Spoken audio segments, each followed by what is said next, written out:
नमस्कार दोस्तों, my self Sunil Kumar.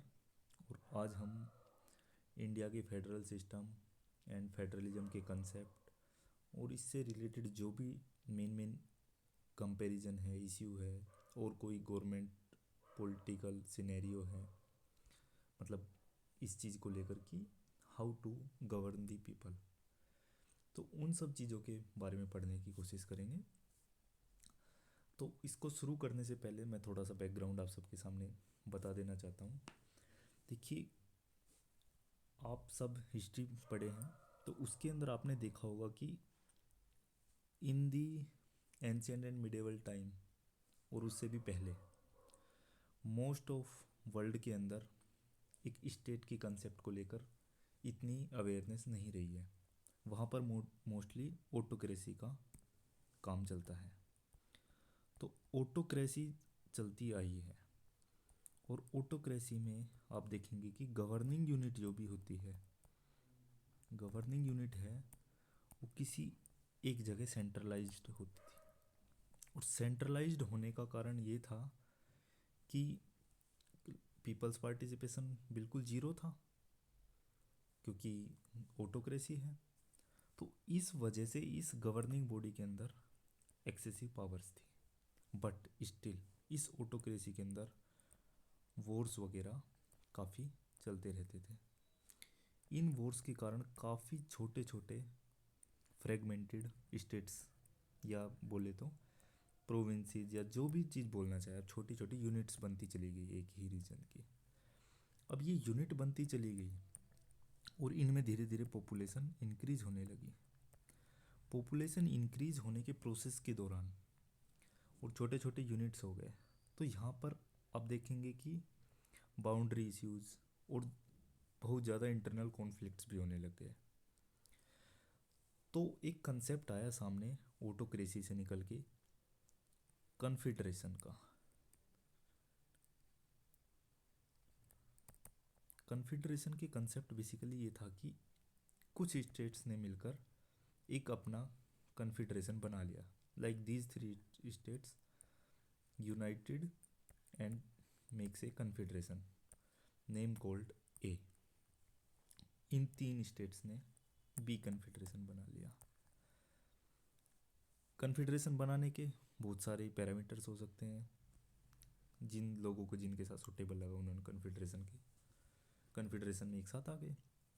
ये बनने की प्रोसेस में, कन्फेडरेशन बनने के बाद एक इश्यू सामने आया कि जो कॉन्स्टिट्यूएंट्स यूनिट्स थी कन्फेडरेशन की, ए की जो भी कॉन्स्टिट्यूएंट्स यूनिट्स थी, like 1 and 2, this is the 1 and this is the 2, these two constituent units will differ on the power distribution in states units और कन्फेडरेशन ए। इनको कौन कौन सी पावर कैसे दी जाए ताकि इन सब की ऑटोनॉमी भी बनी रहे और गवर्नेंस भी अच्छे से वर्क कर पाए। और जो कन्फेडरेशन का मेन एम है कि गवर्नेंस को अच्छे से चलाया जा सके, वो भी फुलफिल होता रहे। तो ये एक क्वेश्चन इमर्ज हो गया कि पावर का सेंट्रलाइजेशन भी रोकना है, उसके अलावा ऑटोनॉमी भी बना के रखनी है और एक बैलेंस भी बना के रखना है। तो इस क्वेश्चन के आंसर में जो चीज़ और जो कंसेप्ट उभर कर आया उसे कहते हैं फेडरलिज्म। और यही फेडरलिज्म का कंसेप्ट धीरे धीरे जितनी भी अपनी बड़ी डेमोक्रेसीज है, लाइक यूएसए से शुरू होने लगा। और इसी कंसेप्ट को आगे बढ़ाते हुए चीज़ें क्लियर कैसे हुई और इंडिया में भी इसको अपनाया गया। जब इंडिया में कॉन्स्टिट्यूशन की फ्रेमिंग चल रही थी तो इस चीज़ को लेकर भी कॉन्स्टिट्यूशन असेंबली में काफ़ी चर्चाएं हुई कि इंडिया में कौन सा सिस्टम अपनाया जाए। तो federalism is a very prominent and viable solution for this movement. अब इस फेडरलिज्म के कंसेप्ट को इंडिया में अपनाया गया। तो फेडरलिज्म के कंसेप्ट को और डेप्थली अभी देखने के लिए हम इसके कुछ और पैरामीटर्स देखने की कोशिश करते हैं फेडरलिज्म का कंसेप्ट। अब देखिए फेडरलिज्म में बेसिकली क्या होता है। फेडरलिज्म में अभी जैसे बताया कन्फेडरेशन वाला सीन आपको, तो फेडरलिज्म के अंदर गवर्नमेंट के जो सिस्टम है उनकी पावर्स को डिवाइड किया जाता है। Divide in the sense division of powers. Division of powers, division of powers किन किन के बीच? It is between the central unit and the second is the its constituent unit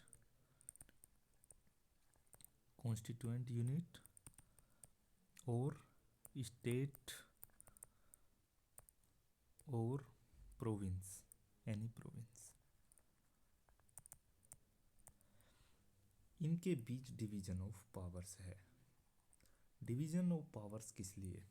ताकि सेंट्रल यूनिट गवर्नेंस और जो इंटीग्रिटी का एक sense होता है उसको अच्छे से फुलफिल कर पाए, और ये जो दूसरा कॉन्स्टिट्यूएंट यूनिट को जो पावर दी गई है उसका मेन एम क्या होगा कि जो एस्पिरेशंस हैं कॉन्स्टिट्यूएंट यूनिट्स की और उनके जो भी रीजनल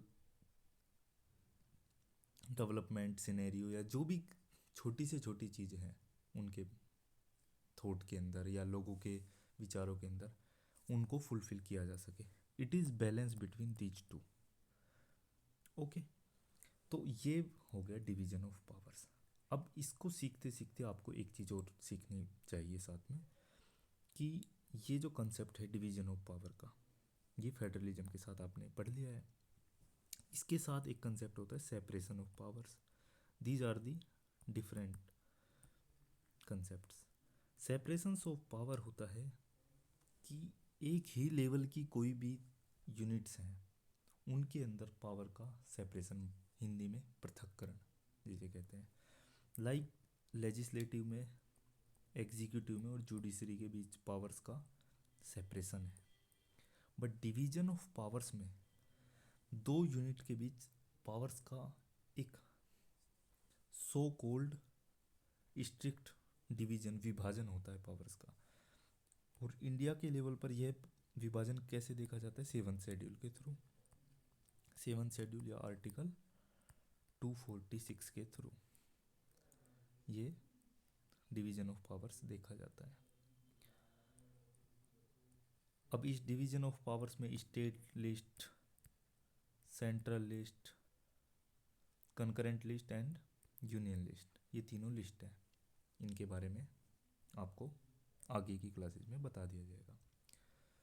आप देखिए इसके अंदर दो स्पेयर बन गए हैं फेडरलिज्म के अंदर। One sphere is sphere A and second is the sphere B. अब इन दोनों स्पेयर्स के अंदर एक स्प्लिट ऑफ पावर्स हो चुका है। अब स्प्लिट ऑफ पावर्स कई कंडीशन में होती है इस तरह से, कई कंडीशन में होती है कि इस तरह से होती हो, ए और बी वेन डायग्राम एक दूसरे में हो। बट इंडिया के लेवल पर पावर्स डिवीजन इस तरह का वेन डायग्राम है कि कुछ पावर एक्सप्लिसिटली सेंटर के पास है, कुछ पावर एक्सप्लिसिटली स्टेट्स के पास है, कुछ पावर दोनों के पास कॉमन है। और यदि इनको सही सेंस में समझा जाए तो it is union list, it is state list and it is concurrent list. Okay, तो ये बेसिक कंसेप्ट है फेडरलिज्म का। अब इसी फेडरलिज्म के कंसेप्ट को और किन किन कंट्रीज़ ने अपना रखा है। चलिए इस चीज़ को आगे बढ़ने से पहले एक कंसेप्ट और बता देना चाहता हूँ आपको कि फेडरलिज्म का ये कंसेप्ट है कि दो टाइप के फेडरलिज्म होते हैं। दो टाइप के फेडरलिज्म होते हैं। First is holding together federalism, holding together federalism, and second is coming together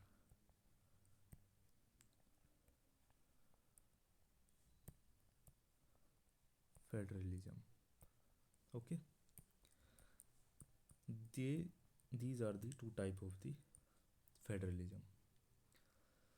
तो जो होल्डिंग टुगेदर फेडरलिज्म है उसको पढ़ने से पहले एक बेस्ट एग्जांपल लेते हैं कमिंग टुगेदर फेडरलिज्म का। Coming together federalism is like a कुछ स्टेट्स हैं, इंडिपेंडेंट स्टेट्स हैं, वो आके एक सेंट्रल यूनिट बनाते हैं, लार्जर यूनिट बोल सकते हैं जिसको। और ये जो यूनिट बनाई है इसमें सेंटर को पावर अलोकेट करते हैं, उसके बाद स्टेट को भी कुछ पावर ये अपने पास रखते हैं। इसमें जो इनिशिएट हुआ है वो state 1, state 2 and so on, इन्होंने मिलके एक फेडरेशन बनाया है। इसको कहते हैं coming together and make an federation. उसके बाद दूसरा फेडरलिज्म होता है इस होल्डिंग टुगेदर। इस होल्डिंग टुगेदर फेडरलिज्म में एक फेडरल सिस्टम होता है सेंट्रल। उस फेडरल सिस्टम के अंदर कई स्टेट्स होते हैं, S1, S2, S3 and this type of thing.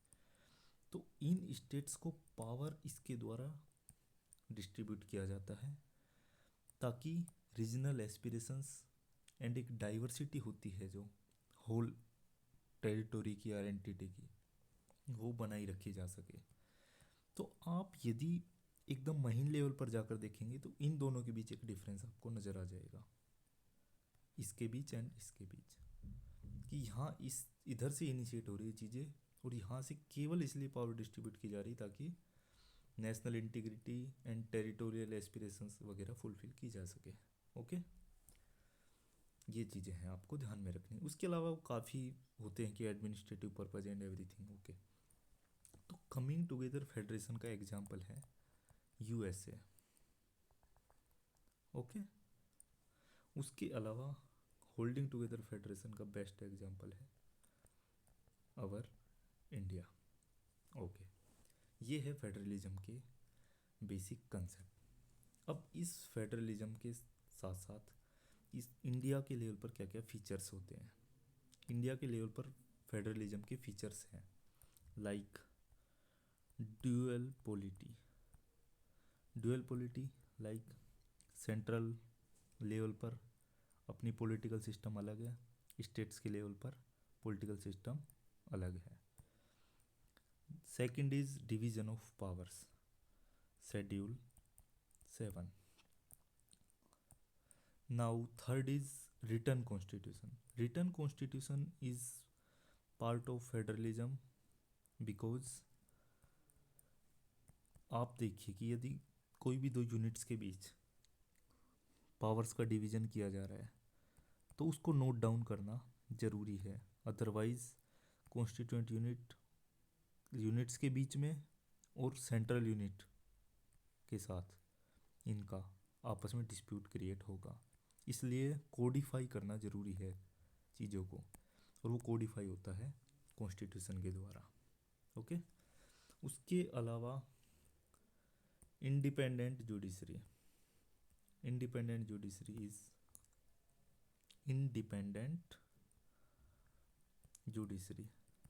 Okay, now the second is bicameralism, Lok Sabha and Rajya Sabha, जहाँ पर राज्यसभा में स्टेट्स जो कि कॉन्स्टिट्यूएंट्स यूनिट है फेडरल सिस्टम की, उनको रिप्रेजेंटेशन दिया गया है।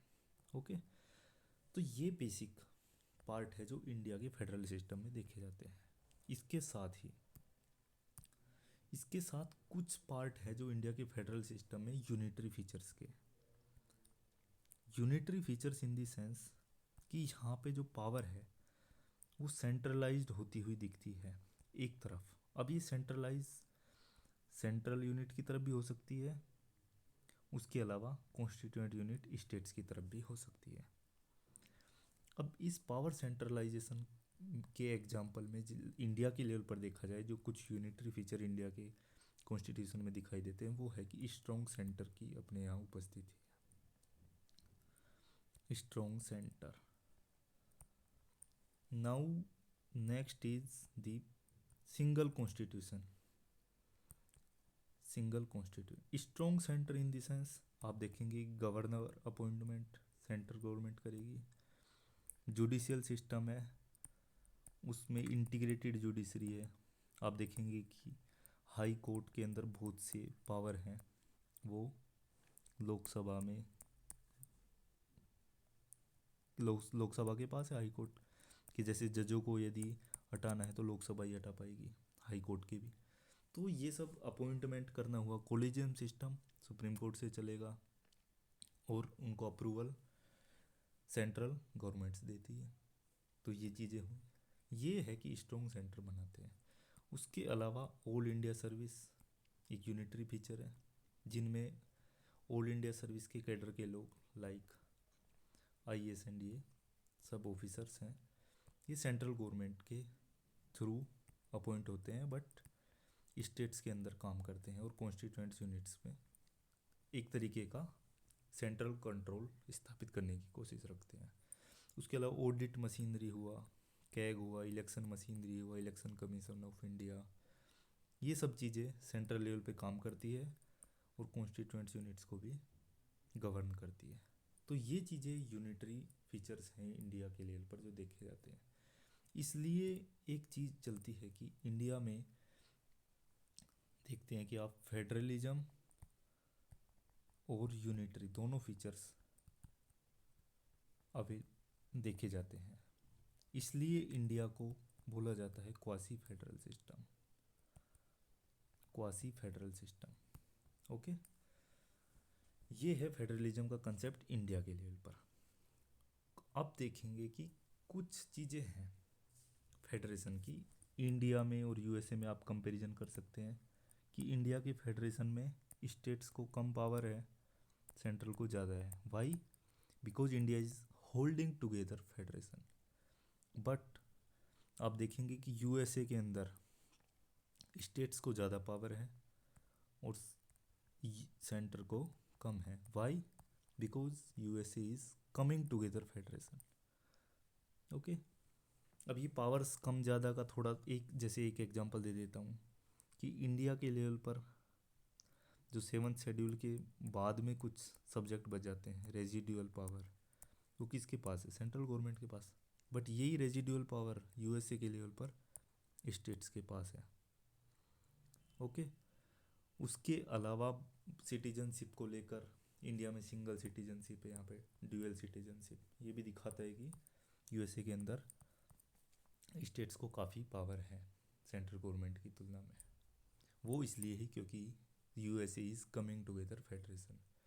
उसके अलावा एक कंसेप्ट है फेडरलिज्म के साथ ही, ये है कि एक होता है symmetric federation federalism,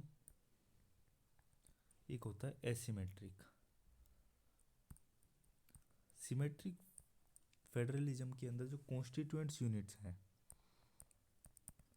constituent units हैं, उनको इक्वल पावर्स है, इक्वल पावर्स।